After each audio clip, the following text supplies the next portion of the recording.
जिला ओरबर सिंह ग्राम में घटी भिन्न एक घटना। ग्रामर आंचलिक हाईस्कल प्रधान शिक्षयित्री सबुदिन लेट्रे विद्यालय को आसुवा नहीं ग्रामवासी और स्थानीय पिला अभियोग करथिले। घटना को नहीं खबर प्रसारण होगा पर प्रधान शिक्षयित्री तांकर प्रतिक्रिया रे भूल होईछि आउ लेट हेबो नाही बोली सफेई देउछंती। आज दिनटा बेले कौन सबु दिन एमती लेट ट्रांसफर पई चेष्टा करूची पळै ना आपण को एमती लेट आसी कि गले ट्रांसफर होई छ आपण को मो हैरान मो पळै रे मते चाहुनी अच्छा जिबे पानी पे से ठीक जमा जिबे क्लास रे लॉट गिरो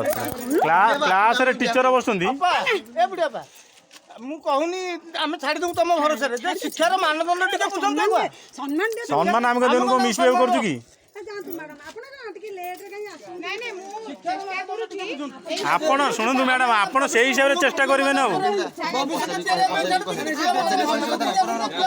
आपण बेटा लेखि कि दियंतु मैडम बेब्रेशन जे पचरंदु से व्यवहार ठीक करी आ जिबेरी बेली को 12 टाळू आसीबे गुण सार रखिले कोन होला परीक्षा सरले के कथा बा पिलांकर परीक्षा होची परीक्षा सरले तेबे संपृक्त शिक्षयित्री एपरी हेय मनोभाव पछरे उच्च कर्तृपक्षर हाथ थिबा नै जोर धरिछि आलोचना। Bureau report rainbow media.